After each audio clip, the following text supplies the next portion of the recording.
একটা ভাঙা পুরনো টিভি হঠাৎ করে কথা বলতে শুরু করে। তারপর টিভির ভেতর থেকে একজন নিউজ রিপোর্টার বেরিয়ে এসে লাইভ নিউজ পড়তে থাকে, কিন্তু নিউজগুলো সব আজগুবি। আপনার বাড়ির টিভি যদি হঠাৎ আপনাকে বলে, দয়া করে রিমোটটা আমাকে দাও, আমি নিজেই চ্যানেল পাল্টাবো, তাহলে কি করবেন? আজ ননসেন্স টিভির প্রথম কাণ্ডে দেখুন কিভাবে এক ভাঙা টিভি পুরো পাড়া তছনছ করে দিল।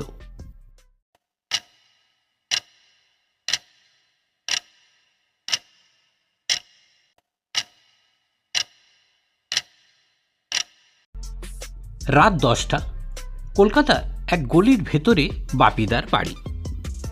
বাপিদা একটা পুরনো বাক্স টিভি কিনে এনেছে চোরাবাজার থেকে। পাড়ার সবাই বলল, এটা কেন কিনলি? বাপিদা গম্ভীর গলায় বলল, এটা সাধারণ টিভি না, এটা নাকি স্পেশাল চ্যানেল ধরে। রাতে টিভি চলতে স্ক্রিনে শুধু ঝিরঝির শব্দ। হঠাৎ ব্রেকিং নিউজ, ব্রেকিং নিউজ। বাপিদা চমকে উঠে বলল, এটা তো বন্ধ ছিল। স্ক্রিনে দেখা গেল এক স্যুট পরা রিপোর্টার দাঁড়িয়ে। সে বলছে, আজকের প্রধান খবর, একটি বিড়াল আজ সকালে স্কুলে ভর্তি হয়েছে এবং সে গণিতে ফুল মার্কস পেয়েছে। বাপিদা বলল, কে আজগবি? হঠাৎ টিভি স্ক্রিন ফুলে উঠতে লাগলো, আর ধপাস করে সেই রিপোর্টার বেরিয়ে এলো টিভির ভেতর থেকে। পাড়া জুড়ে হই হই, চিৎকার। রিপোর্টার বলছে, লাইভ সম্প্রচার চলছে। এখন আমরা দাঁড়িয়ে আছি বাপিদার ঘরে, যেখানে এক ব্যক্তি অবাক হয়ে তাকিয়ে আছেন। বাপিদা বলল, এটা বন্ধ করো। রিপোর্টার বলল, বন্ধ করা যাবে না, কারণ এখন ননসেন্স টিভি চলছে। তারপর শুরু হলো আরো অদ্ভুত খবর।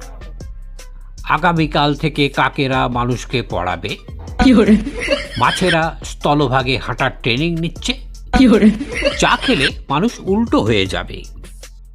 পাড়া প্রতিবেশীরা জড়ো হয়ে গেল, সবাই লাইভ টিভির সামনে দাঁড়িয়ে। হঠাৎ একটা কাক এসে রিপোর্টারের কাঁধে এসে বসলো। আমি কাল থেকে টিউশন শুরু করব। এরপর টিভি আবার গর্জে উঠল। ননসেন্স টিভি আপনাকে ধন্যবাদ জানায়, এখানে সবকিছু সম্ভব। ধপাস করে রিপোর্টার আবার টিভির ভেতরে ঢুকে গেল, স্ক্রিন নিভে গেল। পরদিন সকালে পাড়ার স্কুলে সত্যি সত্যি এক কাক চক হাতে দাঁড়িয়ে। বাপিদা ফিস ফিস করে বলল, এটা কি আবার আজ রাতে আসবে?